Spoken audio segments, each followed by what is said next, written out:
It is time for the Ericaism of the day.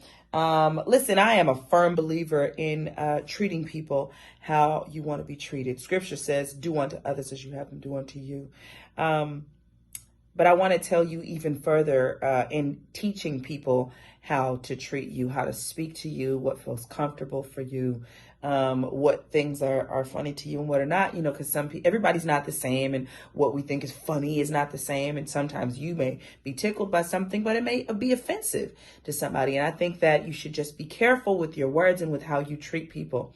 Let me tell you what the scripture says. So whatever you wish that others would do to you, do also to them, for this is the law and the prophets, right? So the scripture clearly tells us to treat people how we want to be treated. But I'm going to read James 2 for you. For if a man wearing a gold ring and fine clothing comes into your assembly or your church, and a poor man in shabby clothes also comes in, if you pay attention to the one who wears the fine clothes and says, you sit here in a good place, while you say to the poor man, you stand over there, or you sit down at my feet, you've now done a disservice to both men, right? I know we do that. We like to honor the people who we esteem high. We like to honor the people who have achieved something in this country. I understand it. But nowhere in scripture does it tell us that we can treat people who are not quote unquote like us, who we don't think meet our standard as trash. Nowhere. And so whether you are in church or at work and you are treating the superiors well, but the people who are under you, you treat them like trash, you're not honoring God. That's not what you won't be blessed for that. That's what I want you to understand.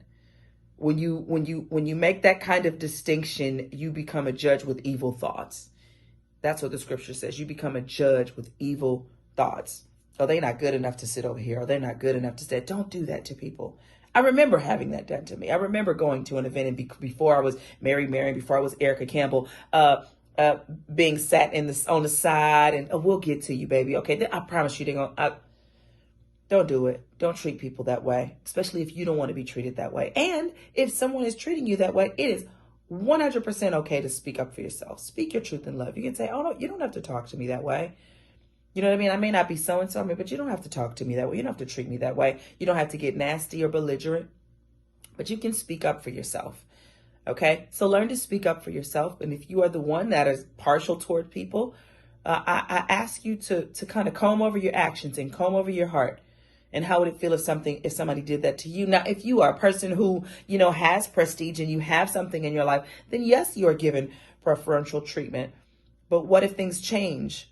And people start treating you according to where you are, where you are on the charts or where your bank account or where you live.